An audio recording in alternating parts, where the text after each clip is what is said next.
Pen है ना मगर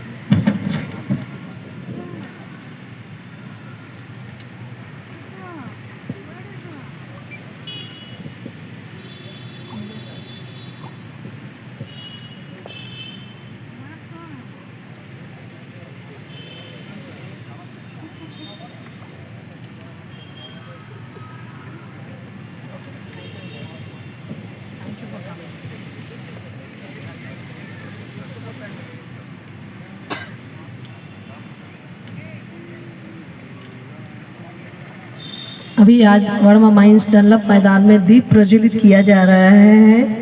यह दीप ज्ञान का है जो आज हमारे अतिथि और अतिथियों के द्वारा फैलाया जा रहा है। इसके लिए बहुत बहुत धन्यवाद।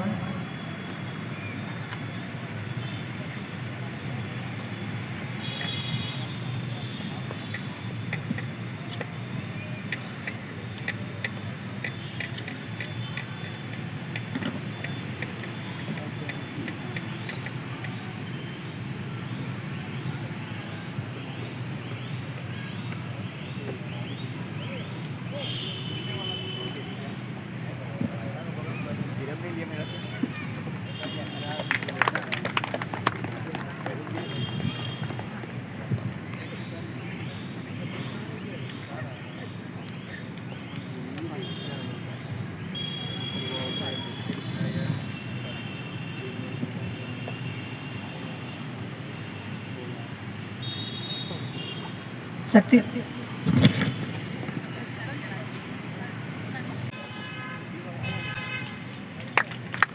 धन्यवाद, बहुत बहुत धन्यवाद।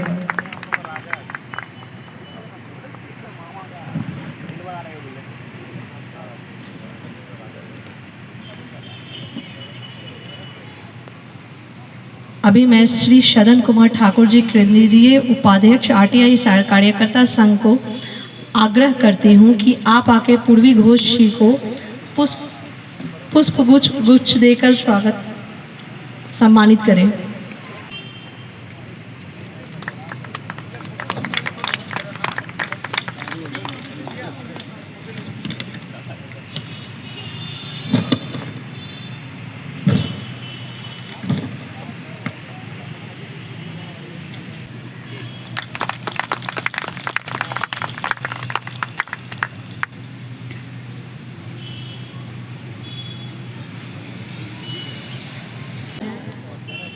और ललन जी पुष्पगुच्छ देकर मैम को सम्मानित करें। मैं दोनों मैडम और सर का बहुत बहुत आभार प्रकट करती हूँ, मीरा शर्मा जी और ललन जी का। मैं मुस्तफ़ा जी के लिए और मैडम के लिए बहुत बहुत धन्यवाद। आप इन्हें पुष्प देकर सम्मानित करें। जी धन्यवाद सर। अब मैं श्री पिंटू जी से आग्रह करती हूँ आप मंच पर आएं और कृतिवास मंडल जी का पुष्पगुच्छ देकर सम्मानित करें।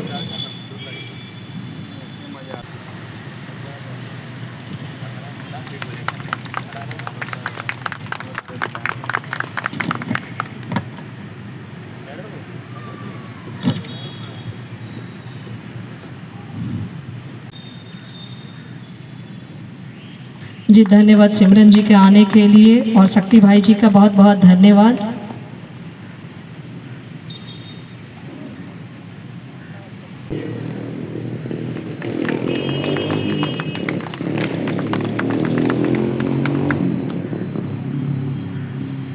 जी बहुत बहुत धन्यवाद। समाज के लिए सबसे ज़्यादा डेडिकेटेड सदन ठाकुर सर जी का बहुत बहुत धन्यवाद आप लोगों का।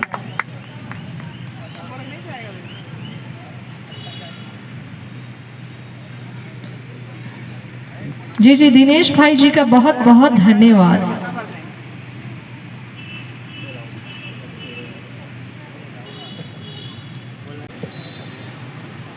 धन्यवाद। आज डनलप मैदान वर्मा माइंस में ये जो खंड स्तरीय जागरूकता सेमिनार आरटीआई के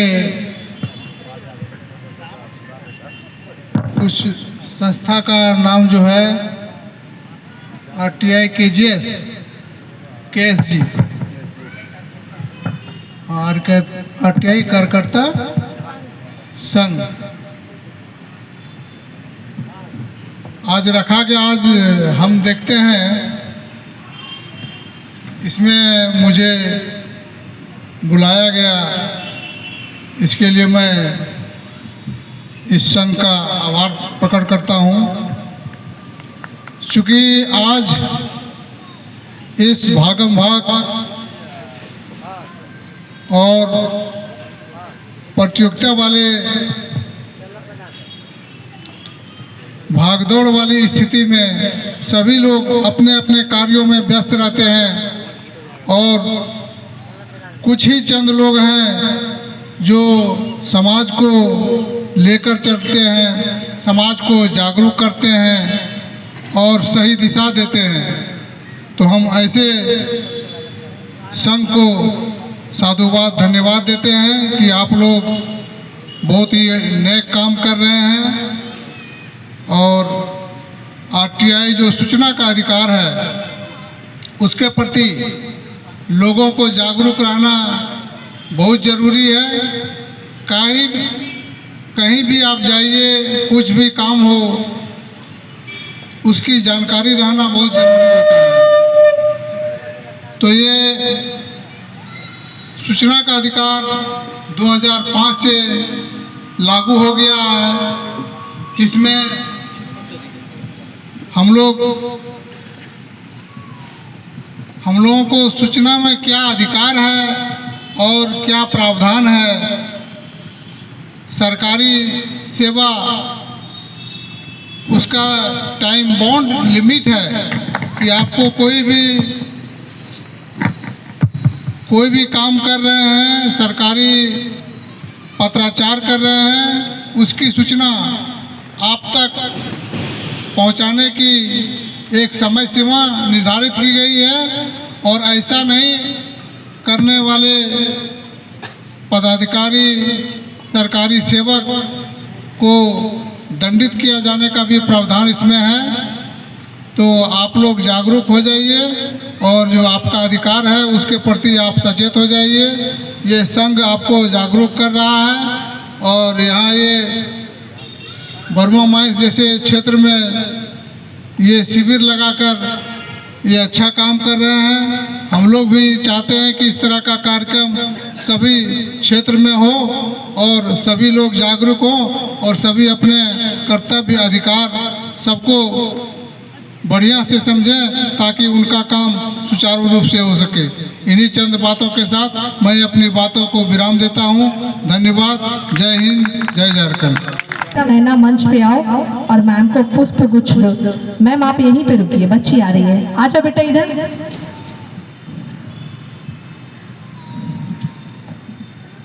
मैम समाज के लिए अपने आप को बहुत डेडिकेटेड और बहुत अच्छा काम करती है। इनका आने के लिए बहुत बहुत धन्यवाद। नारी सशक्तिकरण के ऊपर 2 महिलाएं और 2 हमारे पीछे 4 महिलाएं उपस्थित हैं। इनका बहुत बहुत धन्यवाद।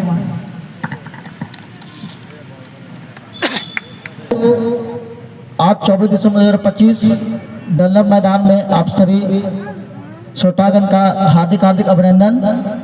हमारे मंच पे हमारे आज के मुख्य अतिथि बड़ा माइंस थाना प्रभारी श्रीमान दिलीप कुमार सर जी उपस्थित थे एवं हमारे RTI कार्यकर्ता संघ के केंद्रीय अध्यक्ष श्री दिल बहादुर जी, केंद्रीय महासचिव श्री कृतवास मंडल जी, केंद्रीय उपाध्यक्ष श्रीमती पूर्वी घोष मैम, सदन ठाकुर जी एवं तमाम सामाजिक कार्यकर्ताओं एवं बड़े भाई श्री मुश्ताक अहमद जी का मैं मंच की ओर से हार्दिक हार्दिक अभिनंदन स्वागत करता हूं। और आज हम लोग यहाँ पे किस विषय पर चर्चा कर रहे हैं और ये क्यों कर रहे हैं, कुछ बातों के द्वारा हम उसको स्पष्ट करते हैं। आज के इस बैठक का मुख्य उद्देश्य है सूचना का अधिकार अधिनियम 2005 के बारे में सभी को विशिष्ट जानकारी प्रदान करना। और वैसे संचालक महोदया, आपने मुझे मौका दिया उसके लिए बहुत बहुत आभार। RTI कार्यकर्ता संघ द्वारा आयोजित इस कार्यक्रम में आज 14 दिसंबर 2025 को इतना बढ़िया कार्यक्रम रखा गया, उसके लिए इस कार्यकर्ता संघ को मैं साधुवाद देती हूँ। विशेष करके चंद्रशेखर रजक जी, जिन्होंने मुझे इस संघ से जोड़ा है और मुझे यहाँ आकर के 2 शब्द रखने का मौका दिए, उसके लिए मैं आभार व्यक्त करती हूँ। यह कार्यकर्ता संघ को देखकर मुझे बहुत खुशी हुई कि यह एक जागरूकता का कार्यक्रम है जो आम जन तक पहुँचाने के लिए किया जा रहा है। और इस संघ से मैं कल शाम को भी इन लोगों से मिली, मुझे बहुत अच्छा लगा और मेरी कोशिश रहेगी कि मैं इस संघ को सहयोग करूं और आम जनता तक इसको पहुंचाने की कोशिश करूं। आरटीआई के नियम के बारे में आपको अभी विशेषता पूरी जानकारी दी गई। 2001 नमस्कार सभी को, स्टेज में बैठे और नीचे बैठे हुए सारे लोगों को नमस्कार।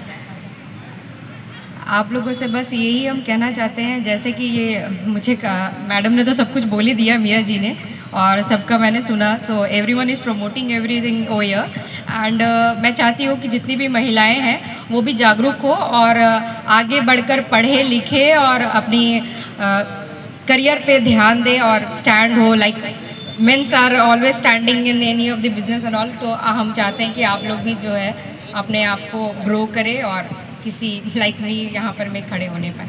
Thank you so much.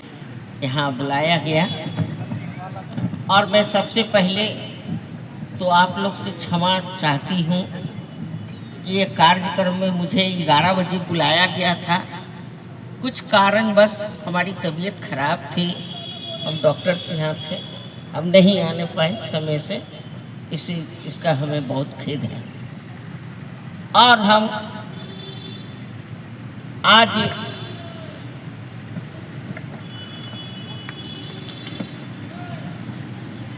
RTI कार्यकर्ता सम्मेलन यहाँ है बड़वा मेंस में, और हमें यहाँ पर सूचना मिला हमारे चंद्रशेखर जी से कि मैडम आपको आना है, तो हम रोक नहीं सके। और उसको जब हम बताने लगे कि अब हम लोग बैठेंगे नहीं, इसका पूरा व्याख्यान निकालेंगे और उनको हम बताएं सूचना के अधिकार के बारे में। उर्वी जी, शारदा जी और तमाम लोग, सिमरन जी और उपस्थित साथियों और बुजुर्गों, आप यहाँ मौजूद हैं आरटीआई के बारे में जानने के लिए। दरअसल आरटीआई एक हथियार है जिसका इस्तेमाल आप को करना चाहिए। आप इस मुल्क के नागरिक हैं तो आपको इस बात की जानकारी होनी चाहिए कि आपके वेलफेयर के लिए, आपकी तरक्की और भलाई के लिए क्या क्या काम आ रहा, क्या क्या काम हो रहे हैं और कितने पैसे सरकार ने आवंटित किए हैं, इन तमाम चीज़ों की जानकारी होनी चाहिए। एक जागरूक नागरिक, एक जागरूक शहरी के नाते आपको इस बात की जानकारी होनी चाहिए। हमें बहुत अफसोस लगता है कि इस डेवलप मैदान में जो प्रोग्राम हो रहा है उससे सटे में एक बहुत बड़ी आबादी है जो महरूम है।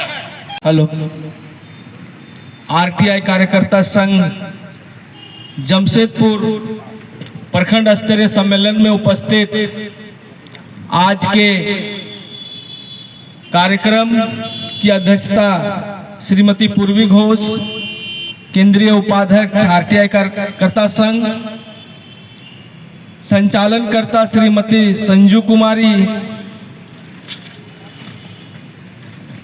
और इस कार्यक्रम के मुख्य अतिथि के रूप में ब्रह्मामाइस थाना के थाना प्रभारी दिलीप कुमार यादव जी,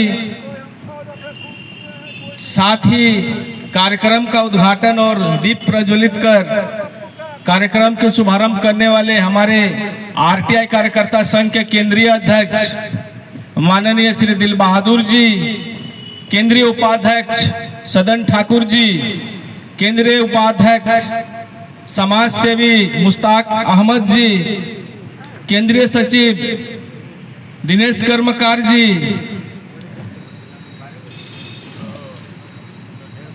रेशमी महतो जी और समाज सेवी शारदा देवी जी और हमारे बीच इस कार्यक्रम में उपस्थित सिमरन कौर जी को बहुत बहुत धन्यवाद। उन्होंने अपनी सारी बातों को रखा। चूंकि आरटीआई जो है एक बहुत गंभीर और बहुत बड़ी विषय है, हम लोग एक दिन में इसकी जितनी भी व्याख्या करें वो कम होगी। और इसके लिए हम लोग जो है विगत दिन भी एक बहुत बड़ी सेमिनार मोतीलाल पब्लिक स्कूल में किए थे। मीरा शर्मा जी ने एक बहुत ही अच्छी बात कही कि उन्होंने कही कि जो हमारे चहेता होते हैं, जिनको हम जानते हैं, जो हमारे पसंदीदा होते हैं, उनको हम लोग वोट देके एमएलए एमपी बना देते हैं, लेकिन हम लोग उनसे फिर सवाल नहीं पूछते हैं। लेकिन हमारा ये मौलिक अधिकार है कि उनसे हम काम का भी जो है जानकारी लेने की जरूरत है कि हमारा जो फंड, जो हम जो टैक्स देते हैं, उस टैक्स का पैसा आखिर कहाँ जाता है। क्योंकि उनको हर साल 5 करोड़ का जो पैसा दिया जाता है, मिलता है, आखिर वो आम जनता के लिए विकास योजनाओं के लिए खर्च करने के लिए सरकार देती है, वो पैसा आम जनता का ही रहता है। उसको भी हम लोग आरटीआई के माध्यम से जानने की जरूरत है।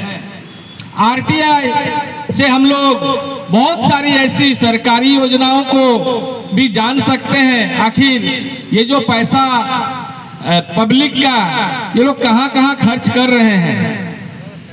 जैसे बगल में आपका टीआरएफ का कंपनी है, तो हम ये कंपनी से भी ये जान सकते हैं कि उनका जो एक सीएसआर फंड होती है, उस सीएसआर फंड का कहाँ कहाँ जनता के लिए यूज करती है, वो हम लोग सारा चीज आरटीआई से ही जान सकते हैं। बगल में बरहमाइश थाना है, उस थाना प्रभारी से भी हम लोग पूछ सकते हैं कि आखिर आपके थाना क्षेत्र में कहाँ कहाँ अवैध धंधा चल रहा है। ये भी आरटीआई में एक बहुत बड़ा प्रावधान है। आरटीआई से हम लोग माननीय प्रधानमंत्री के कार्यालय से भी पूछ सकते हैं कि आखिर प्रधानमंत्री कहाँ कहाँ विदेश यात्रा करते हैं और क्या क्या खाते हैं, ये भी जान सकते हैं। हम लोग राष्ट्रपति सचिवालय से भी जानकारी ले सकते हैं आरटीआई के तहत कि आखिर हमारे महामहिम राष्ट्रपति महोदया कहाँ कहाँ विदेश यात्रा जाती है, किन किन कामों को करती है। ये नागरिक को एक जानकारी लेने का अधिकार है, जिसे आरटीआई के नाम से जाना जाता है, सूचना का अधिकार अधिनियम। बहुत सारे लोग आरटीआई मांगने से डरते हैं। बहुत सारे लोग आरटीआई के बारे में एक बार मांग के छोड़ देते हैं कि हम आरटीआई मांगेंगे तो जानकारी नहीं दिया जाता है। इस तरह का बहुत सारा बातों को रखकर जो है आरटीआई को मतलब क्या बोले धूमिल करने का भी काम करते हैं। मैंने 2005 से लेकर अब तक लगभग 15,000 आरटीआई दायर किया, चाहे राज्य सरकार की कार्यालय हो, चाहे केंद्र सरकार की कार्यालय हो, और बहुत सारे ऐसे मामलों में हमने आरटीआई के जरिए बहुत सारा कार्रवाई भी करवाया और कार्रवाई भी हुई है। मैंने प्रधानमंत्री कार्यालय से भी माननीय प्रधानमंत्री नरेंद्र मोदी का भी आरटीआई मांगा था कि आप कहां कहां जनता का पैसा को लेकर विदेश यात्रा कर रहे हैं, उसकी भी जानकारी दी गई। तो आरटीआई में बहुत ताकत होती है। अगर सही आरटीआई एक्टिविस्ट हो जाए ना, तो ये प्रधानमंत्री कार्यालय और मुख्यमंत्री कार्यालय भी हिल सकता है। आरटीआई में उतनी ताकत होती है, बशर्ते ये आम नागरिक को आज जानने की जरूरत है। और आरटीआई का आज हम लोग जो जागरूकता कार्यक्रम यहाँ चला रहे हैं, ये एक्चुअली सरकार को ही जागरूकता कार्यक्रम चलाने की जरूरत थी, लेकिन उसके बदले आज हम लोग चला रहे हैं। ये बहुत खुशी की बात है। और आप लोग बहुत देर से जो है इंतजार करके हमारी बातों को, हमारे एक्टिविस्टों की बातों को सुन रहे थे। कल मैं बिष्टुपुर गया था, एक आदमी बोलता है यार आरटीआई से कुछ जवाब नहीं मिलता है। हम बोले कैसे नहीं मिलता है? वो आदमी खुद नहीं जानता कि आरटीआई क्या होता है। हम बोले क्या होता है फुल फॉर्म? तो बोलता हमको तो नहीं पता है। तो फिर हम बोले गलत क्यों फैला रहे हो? आरटीआई एक ऐसा आम नागरिक का हथियार है जो सरकारी कार्यालय में अगर आप माचिस का एक तिल्ली भी खरीदते हैं तो उसको भी आप जानकारी मांग सकते हैं। ये जान लीजिए आप लोग, चाहे जितनों भी बड़े सरकारी अधिकारी हो, उसको जनता को हिसाब बताने की जरूरत है। इसी को आरटीआई बोलते हैं। और आरटीआई जो है एक दिन का आप समझ नहीं पाइएगा, जब आप हमारे सेमिनार में आइएगा, उसको लिखिएगा, पढ़िएगा, जानिएगा तो बहुत सारा चीज आरटीआई में खुल के आएगा और बहुत सारा भ्रष्टाचार के मामले को जो है आप आगे निकाल सकते हैं। और मैं बहुत सारी बातों को नहीं कहकर मैं इन्हीं शब्दों के साथ अपने वक्तव्य को विराम देता हूं। और हमारे बीच आप केंद्रीय अध्यक्ष दिल बहादुर जी, आप सबों के बीच जो है और भी गंभीरता से और गहराई से लेकर आरटीआई के विषयों पर आप लोगों के बीच चर्चा करेंगे, विषयों को रखेंगे। धन्यवाद। आप सबों को जोहार। जी धन्यवाद। धन्यवाद आज के कार्यक्रम का संचालन कर रही संजू कुमारी जी को और उपस्थित हमारे सबसे वरीय उपाध्यक्ष श्रीमती पूर्वी घोष जी, जो एक सामाजिक कार्यकर्ता भी हैं, समाज के हर क्षेत्र में उनका योगदान है। जमशेदपुर में पूर्वी घोष एक जाना माना नाम है। उनकी अध्यक्षता में जो ये कार्यक्रम हो रही है और इस कार्यक्रम को जो आप देख रहे हैं बर्मा माइंस में करने का जो हिम्मत किया है श्री चंद्रशेखर रजक जी, और साथ दिए हैं हमारे सदन कुमार ठाकुर उपाध्यक्ष महोदय। उपस्थित हैं हमारे यहाँ जवान एकदम लड़ाकू श्री कृतिवास मंडल जी महासचिव। एक तरफ ये लड़ने वाले लोग हैं, अनुभवी सामाजिक कार्यकर्ता हमारे मुश्ताक अहमद जी, सिमरन कौर जी, शारदा देवी जी तथा तमाम उपस्थित आरटीआई कार्यकर्ता, संघ के सभी सदस्यगण, उपस्थित हमारे मेहमान, आज दर्शकगण, सबको मेरी तरफ से फूल जोहार है, स्वागत है आरटीआई कार्यकर्ता संघ की ओर से, हमारी ओर से। देखिए हम शुरू करते हैं ऐसे कि कौन कहता है कि आसमां में सुराग नहीं होता, तबीयत से जरा एक पत्थर तो उछाल कर देखो। यही है आरटीआई, यही लोग बोलता है इतना करप्शन है, इतना भ्रष्टाचार है, इतना सब कुछ है, कहां से सुधरेगा, कैसे सुधरेगा। लोग तंग आ गए, फ्रस्ट्रेशन में आ गए हैं। तो कहने का तबीयत से पत्थर तो उछालो यार, आसमान में भी सुराग हो सकता है। माने आरटीआई से एक सवाल तो दागो, मिसाइल निकल सकता है। अगर सवाल दागोगे तो मिसाइल निकलेगा। ये जो सिस्टम का हाल है, आप रोने के बजाय आप सवाल करो, क्योंकि आरटीआई का एक सवाल बदल देगा सिस्टम का हाल। यह नारा लगाओ, आरटीआई का एक सवाल बदल देगा सिस्टम का हाल। सिर्फ 10 रुपया का पोस्टल ऑर्डर में आप बहुत सारी सूचनाएं मांग सकते हैं। आज मुख्य अतिथि के रूप में हमारे बर्मा माइंस थाना प्रभारी आए थे और समय के अभाव में वो अपना बात कह करके चले गए। तो सूचना 2 प्रकार की होती है, एक सामान्य सूचना होती है, एक इमरजेंसी सूचना होती है। सामान्य सूचना जो है आप मांगते हैं तो उसकी जानकारी जन सूचना पदाधिकारी द्वारा 30 दिन के अंदर दिया जाता है। अगर 30 दिन के अंदर उन्होंने जवाब नहीं दिया तो आप 30 दिन के बाद 60 दिन के अंदर प्रथम अपीलीय पदाधिकारी के यहाँ पर प्रथम अपील दायर कर सकते हैं। अगर वो नहीं दिया तो आप सूचना आयोग में 90 दिन के अंदर आप द्वितीय अपील दायर कर सकते हैं। लेकिन दुर्भाग्य है, विडंबना है कि हमारे राज्य में सूचना आयोग पिछले 8 वर्षों से निष्क्रिय है और सूचना आयुक्तों की नियुक्ति नहीं हो रही है। हाईकोर्ट सुप्रीम कोर्ट के निर्देश के बावजूद भी आज तक वही स्थिति है। हमारे थाना प्रभारी महोदय ने यह सच कहा कि उसमें दंड का भी प्रावधान है। अगर कोई जन सूचना पदाधिकारी समय सूचना नहीं देता है तो उसको 25,000 तक का अधिकतम दंड और उसके विभागीय कार्रवाई का भी प्रावधान है, जो द्वितीय अपील में आयोग कर सकता है। दूसरी बात, हम अपने मानवाधिकार के संबंध में अगर कोई सूचना मांगते हैं तो उसको 48 घंटा के अंदर उपलब्ध कराना है। जैसे किसी थाना प्रभारी या किसी थाना ने किसी व्यक्ति को अरेस्ट कर लिया, 48 घंटा के अंदर आप उससे सूचना मांगेंगे कि इसको किस लिए अरेस्ट किया, भाई अरेस्ट करने की जानकारी दी जाए। क्योंकि प्रावधान यह है कि जब भी कोई थाना में किसी व्यक्ति को गिरफ्तार किया जाता है तो थाना प्रभारी का या गिरफ्तार करने वाला व्यक्ति उसको या उसके परिवार को ये सूचना देता है कि आपको इस वजह से गिरफ्तार किया गया है। अर्थात 24 घंटा 48 घंटा के अंदर उसको कोर्ट में पेश करने का नियम है। अगर ऐसा नहीं करके वो 72 घंटा 7 दिन 8 दिन ऐसे रखता है तो इससे बहुत सारे केस हाईकोर्ट में भी चलते हैं। लेकिन आप जन सूचना अधिकार अधिनियम के तहत इमरजेंसी में 48 घंटा के अंदर आप जवाब हासिल कर सकते हैं, नहीं तो उसका भी अपील होता है।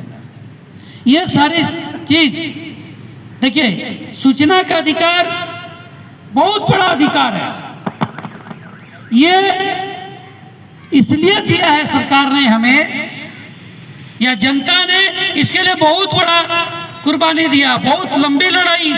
हमारे इतिहास बताया दिनेश कर्मकार जी ने, कैसे स्वीडन में हुआ, कैसे अरुणा राय ने राजस्थान में कैसे लड़ाई लड़ा, कैसे मजदूरों ने अपना भाई हमको क्या वेतन मिलता है क्या नहीं मिलता है, सूचना के अधिकार से हमको जानकारी प्राप्त होना चाहिए। ये सारे चीज A to Z, जैसे कि कीर्तिवास मंडल माचिस का तीली बने एक पिन से लेकर के आपको एरोप्लेन तक अगर सरकार खरीदती है तो उसकी जानकारी जनता को देना सरकार का दायित्व है, सरकार का उत्तरदायित्व है। और आपका भी ये अधिकार है कि आप सूचना मांगे। अभी मान लीजिए किसी बुजुर्ग को आप बहुत मदद कर सकते हैं इसके जरिए। किसी का बुजुर्ग का मान लीजिए पेंशन रुक गया, आप जन सूचना अधिकार अधिनियम से मांग सकते हैं भाई कि इनका पेंशन क्यों रुक गया। बहुत सारे लोगों को मैया सम्मान योजना आया फिर रुक गया, वो अपना एक आवेदन दे करके इतना 2 महीना 3 महीना दौड़ने के बजाय संबंधित पदाधिकारी के यहाँ एक आवेदन दे देगा 10 रुपया का पोस्टल ऑर्डर में कि भाई मेरा जो इतना मेरा मिलता था ये बंद हो गया, इसका कारण बताइए, क्यों बंद गया, क्या स्टेटस है, उनको सूचना देना पड़ेगा। ऐसे बहुत छोटी छोटी बातें हैं जो जनता अपना अधिकार के लिए जागरूक होगा तो मांग सकते हैं। आपको कोई जरूरत नहीं है किसी पदाधिकारी के यहाँ हाजिरी लगाने का। आप 10 रुपया का पोस्टल लेटर में बाय पोस्ट से भेज सकते हैं, उनको 30 दिन के अंदर देना ही है, जवाब देना ही है। नहीं देते हैं तो आप प्रथम अपील में जाइए। जनरली ऐसे सवालों का जवाब वो नहीं देते हैं जहां झोल झाल है, जहां उनको फंसने का डर रहता है। अन्यथा बाकी सवालों का जवाब मैक्सिमम आता ही है। जहां पर मान लीजिए कुछ ऐसा सवाल पूछ दे जिसमें डिपार्टमेंट में कुछ गलत हुआ, फंसने का डर है, तो ऐसे सवालों का जवाब देने से वो लोग बचने का कोशिश करते हैं, लेकिन वो बच नहीं सकते हैं। इसलिए सबसे पहले आपको अपने अधिकार के प्रति जागरूक होना होगा, और अधिकार के प्रति जागरूक होने के साथ साथ आपको अपने कर्तव्य के प्रति भी सचेत होना होगा। हम लोग देखते हैं कि कहीं सरकार नल बना देती है, लेकिन उस नल का संचालन का जिम्मेदार भी सरकार के पास ही रहता है। तो देखते हैं कि उसका मिसयूज लोग करते हैं, तो कोई जैसा चाहे नल को चलाता है, कोई नल को उठा करके फेंक देता है। तो जनता को न केवल धन्यवाद ज्ञापन कार्यक्रम का अंत में होता है। इसमें सबसे पहले मैं धन्यवाद तो उनको देंगे जो इस आज का कार्यक्रम का आयोजक है, चंद्रशेखर रजक जी, उनके साथ हमारे वाइस प्रेसिडेंट सदन कुमार जी और दिनेश जी। जब हम इधर आए, दिनेश जी अकेले बैठे हुए थे तब से 11:15 से। तो ये जो समाज के प्रति अपना समर्पण, ये सबसे बड़ी बात है। अपने लिए सब जीते हैं, लेकिन दूसरे के लिए जीना, वो अब जब इस दुनिया से चले जाएंगे तब लोग याद करने का यही जरिया है। आज हमारे मुख्य अतिथि थे दिनेश कुमार यादव जी, जिन्होंने बर्मा थाना प्रभारी, उनका गरिमामय उपस्थिति इस मंच का सम्मान बहुत बढ़ाया है, क्योंकि वो प्रशासनिक अधिकारी है जिनका दायित्व बहुत रहता है। उन शेड्यूल व्यस्तता से भी वो समय निकाल के जो हमारे बीच में आए, इनके लिए उनको तहे दिल से शुक्रिया अदा करती हूँ। और एक बात है, हम बहुत कार्यक्रम में गए, लेकिन ऐसा मंच जहाँ पर इतने महिला भागीदारी, आप देख सकते कि जितने पुरुष है उतना ही महिला है। आज का समाज निर्माण का यही सबसे बड़ा ये है कि महिलाओं को आगे बढ़ाना है, महिलाओं को सशक्तिकरण, क्योंकि घर कौन चलाते हैं, घर संभालना महिलाओं का होता है। और उस महिलाओं को पुरुष जब सपोर्ट करते हैं तो तभी एक अच्छा परिवार होता है। स्वामी विवेकानंद ने कहा था कि कोई भी परिवार शिक्षित तब खुशी का कारण बनिए। तालियां प्लीज। सच में आपका एक खुशहाल लाएगी, एक परिवार खुश होगा तो एक समाज खुश होगा, एक समाज खुश होगा तो एक राष्ट्र खुश होगा। जय हिंद। जो बोल के मैं अपना वाणी का विराम देती हूँ। सबको बहुत बहुत अभिनंदन इधर आने के लिए, सबको बहुत बहुत धन्यवाद आज की उपस्थिति के लिए। नमस्कार।